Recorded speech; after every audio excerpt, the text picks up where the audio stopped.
Welcome back to Sahara TV. My name is Rudolf Okonkwo. We've been showing you breaking news from Rivers State where INEC office is set on fire. Now joining us again, we still have Alex Kabba, and now also we have Laolu Akande. Laolu Akande is the publisher and editor-in-chief of Empower Newswire. Alex Kabba is the publisher and editor-in-chief of African Abroad newspaper here in New York. Laolu Akande, welcome to Sahara TV. Yeah, thank you, Rudolf. Alex Kabba, welcome back. Thank you, sir. Okay, so Laolu, let me come to you because I know you are embedded with the APC campaign. What is your reaction on this situation in Rivers State? The situation in Rivers State? Yes. Well, the last that we had was that the elections there were very inconclusive, a lot of irregularities, violent expressions, and actually from both sides, I believe. Okay. And so nobody has any kind of figures coming out from Rivers State. As a matter of fact, Governor Amity has called for the cancellation of the process in Rivers State. Mm. So did Buhari say anything about that, or the party itself? Do they have any position on that? Well, I'm going to have to take on that. You know, I've not read, but I suspect that I do a party position, but I've not seen that. Do you think that whatever results that might come out from Rivers State will have an impact on the overall result of this election? Well, don't let's forget that most of the projections, actually did not have any. They didn't consider Rivers much of a too close to call state. They didn't consider Rivers much as a dicey state. Most of the projections basically gave Rivers State to President Goodluck Jonathan. Mm. So, what I think is more of a political battle for Governor Amity, locked in hands with the First Lady. Mm. So I don't think that whatever happens in Rivers can significantly change the tide of or bring any, unique impact to what is happening. If what we are hearing is confirmed by INEC, Buhari seems to have cleared northeast, northwest, a number of states in north central, and 5 of the states in southwest. Mm. So basically, it seems to have gotten all that it needs. But again, like I said, this is not INEC figures. These are figures that people have put together based on the results of the polling units. Okay, Alex Kabba, let me come back to you because before we cut off to the breaking news, we were talking about the possibility, if this were to be in a different country, a different climate, that someone might have considered the election. Can you continue your thought from there? Yes, sir. What I was going to tell you is that this is not a result that you collect from the central. You collect it from the ground up. So there were many people who have copies of the results from the ward unit to the local government, to the state level, and to the national level. All these political parties, mainly the APC and the PDP, have the copies of the results from the North Central, the Northeast, the Northwest, and the Southwest. Now, we know that majority of the votes of the voters are from the Northwest and the Southwest. So, from the projection on the ground, the problems they are having now is from my own geopolitical zone, which is the South-South, as an honorable man, and the Southeast. So, from the results on the ground, which the challenger, Muhammad Buhari, has, we will have a copy now, and if he doesn't have, the chairman will have it, Yegun will have it, and the incumbent president, Goodluck Jonathan, will have it, Muazu, they have the copies. Now, having the copies like that, I know that even if they bring in all the results from the southeast and the south-south, if it cannot overcome these two geopolitical zones, if they cannot overcome those four, some people will have made up and they will have said, okay, this hill is too big for us to climb. It is time to concede. We don't want no more bloodshed. We don't want no more trouble like is happening in River State.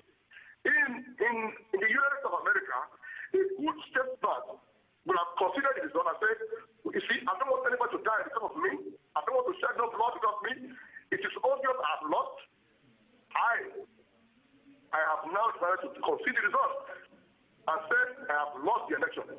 That will cause the political temperature in the country. Instead of waiting for INEC to go and announce the result. The reason why you concede is because you know that you are not able to win. There is people having voted, you have seen the results. Don't try to think, tangle, or alter it or do anything and create problems. So that's why they call some people statesmen and some people losers, like Bako, the former President Bako of Ivory Coast. He tried all his best and tangle today is in a prison in The Hague. So that's why what makes a statesman and a villain. So that's what I would just say on that issue of people not conceding results, considering that they have lost. All right. Laolu Akande, I want to ask you, you are close to the people there in APC. Has Buhari spoken to President Jonathan in the last since they voted? I don't think so. But just like Alex said, there is a clear direction. Now, I was just telling my brother here that the feeling in the country right now is comparable to the feeling that we had in 1993. It's like the whole nation knows the direction that this thing is going by now, without a doubt. So I don't think that is why that we're calling the president. I think, like it is done in advanced countries, the president should be calling Buhari, very soon. Now, what about the situation in Rivers State? Is that not a reason for that call to be made somehow to make sure that things do not escalate? Well, I see your point, Rudolf. But normally, once the elections are in process like this, candidates don't normally talk until the results are declared. Now, both of them, up until Thursday, they signed another accord to say that they will ensure peace, they will not instigate violence, and they met. They had a physical meeting in Abuja on Thursday to reiterate their commitment both to the peaceful conduct of the election and the peaceful conduct of their supporters. So, but of course, if Buhari wants to call the president, I'm sure that nothing is stopping him, but I don't know of any such plans at this moment. All right, we will round up, but before then, I will come to you, Alex Kabba. I want to know, the media in Nigeria, how are they playing this out, especially now that it appears that there are crises developing in some parts of the country, especially Rivers State. How is the media handling this? The media, Rivers State and Nigeria in general, the media has been very, very, some of them are, especially in the television, they have been a big disappointment.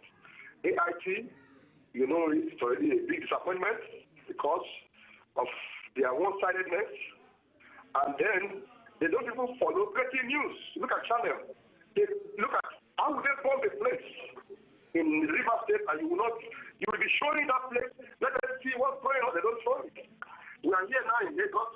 Nobody is showing that what's going on in that place in Port Harcourt. AIT just finished showing the Nigerian South Africa match. So it's like they are so restrained. Everybody knows that the king is naked, but only he needs to put only the TV don't see it. You see, at least try and follow the news and realize that today is Sunday, not Saturday. You should be talking about is somebody going to call somebody to concede the election? Because irreversible. The election has been lost and won. We have all the figures. We are just being restrained by INEC guidelines not to even say anything about it. But they know it too in Aso Rock. They know it in Daura, the hometown of the. I will not say what that.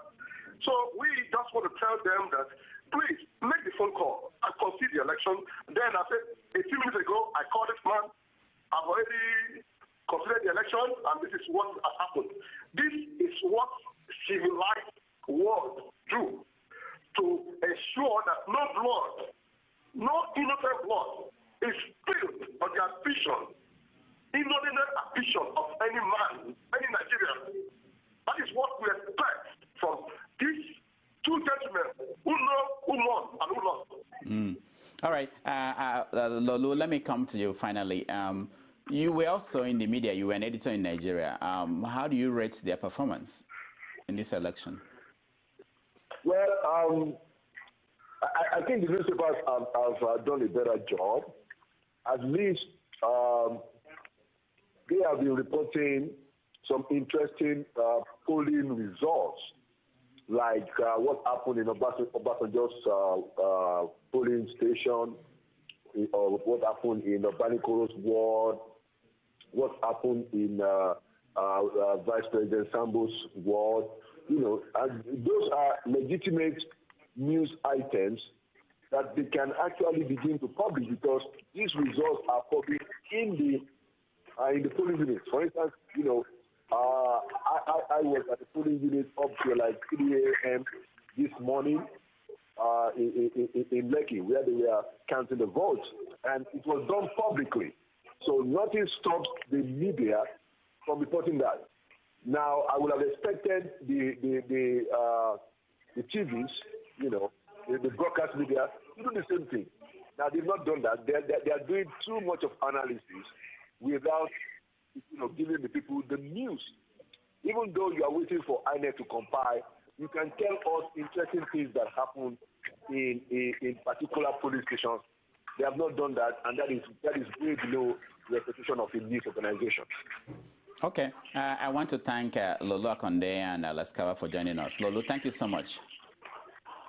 Thank you, Rudolf. Alex Kabba, thank you so much.